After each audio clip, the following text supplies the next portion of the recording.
Bienvenue. Aujourd'hui, on se penche sur un article du site Les 4 cycles. Le titre, Le storytelling, art de captiver et inspirer. La question qui est posée, elle est assez simple, mais cruciale, je trouve. Dans ce flot constant d'informations, comment une marque peut vraiment toucher son public?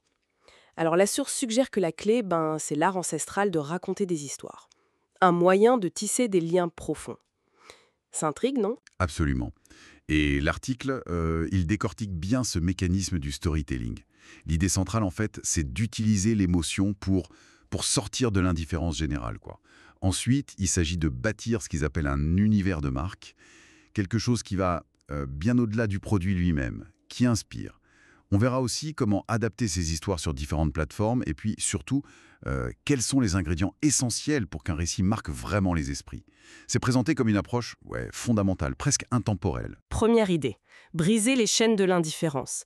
Comment une simple histoire peut faire ça face à toute cette saturation ambiante? La source utilise une métaphore assez jolie, je trouve. Le récit est comme une lanterne. Il n'éclaire pas seulement, il guide, il réchauffe. En partageant des histoires sincères, une marque révèle une facette humaine, une sorte d'âme. Une âme, oui. Oui, et ça crée de l'empathie. Un lien qui reste en mémoire, bien plus qu'un simple slogan publicitaire. Mhm. La crédibilité s'en trouve renforcée et l'audience peut même devenir une sorte d'allié, de porte-parole. Je vois. Comme l'exemple de Nike qui est cité, leurs récits vont au-delà de la chaussure pour toucher au dépassement de soi. Just Do It, c'est plus qu'un slogan, c'est une invitation au courage en fait. Mais est-ce que ça marche pour toutes les marques, même celles qui vendent des produits moins inspirants, disons? C'est une bonne question. L'article suggère que oui, le principe reste valable. La forme peut varier, bien sûr. Mais le point fondamental, c'est cette connexion humaine. Et ça nous amène au deuxième point clé, transcender le produit pour créer cet univers inspirant. Un peu comme Nelson Mandela, qui est devenu un symbole bien plus large que son rôle politique initial, vous voyez? Oui, tout à fait. Une marque peut incarner une vision, des valeurs. Et c'est là que le storytelling se démarque radicalement du marketing plus classique, qui est souvent axé sur les caractéristiques du produit. Justement, l'article oppose un peu les deux. Le storytelling viserait l'engagement émotionnel, la mémorisation à long terme, la fidélité. Là où le marketing traditionnel a parfois du mal, non? L'exemple de Patagonia est aussi évoqué, c'est ça. Ils ne vendent pas que des vestes, loin de là. Tout à fait. Patagonia raconte des histoires d'aventure, d'engagement écologique.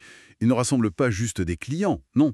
Il crée une communauté autour d'une cause. Ah oui? Ce qui est fascinant, c'est la construction de cet univers de marque, cet ensemble cohérent de valeurs, d'émotions, d'histoires, où les gens adhèrent d'abord à une vision, à un pourquoi. Et pour revenir à votre question, même une entreprise B2B, par exemple, pourrait raconter comment elle aide ses clients à surmonter des défis. Ça crée son propre univers, celui des solutions, des partenariats. D'accord. Et cet univers, il doit donc vivre partout où la marque est présente. L'article parle d'adapter les récits sur les réseaux sociaux, le site web, en vidéo, c'est ça. Exactement. L'idée, c'est de décliner l'histoire centrale de manière cohérente. Un peu comme une chanson qu'on fredonne partout, dit l'article. J'aime bien l'image. Oui, chaque canal devient une nouvelle opportunité de raconter, sous un angle différent. Une story Instagram rapide, une page à propos qui raconte le parcours du fondateur, des témoignages clients en vidéo. La clé, c'est vraiment la cohérence du message, même si la forme narrative s'adapte. D'ailleurs, maintenir cette cohérence partout, c'est un vrai défi en soi. Alors, concrètement, comment on fabrique une histoire qui résonne vraiment? Quelles sont les clés selon la source? Alors, il y a plusieurs éléments essentiels. D'abord, connaître intimement son public. C'est la base. À qui on parle? Quels sont leurs défis? Leurs aspirations? Ensuite, la sincérité. C'est primordial. L'article insiste beaucoup là-dessus. Les histoires authentiques sont celles qui inspirent le plus confiance. Puis vient la structure narrative classique. Un début qui pose le décor, un milieu avec un défi, un conflit, et une fin qui montre une transformation, une résolution. Cette question de sincérité est intéressante quand même. Le risque, ce n'est pas que certaines marques fabriquent cette authenticité et que le public s'en rende compte. C'est un risque réel, oui.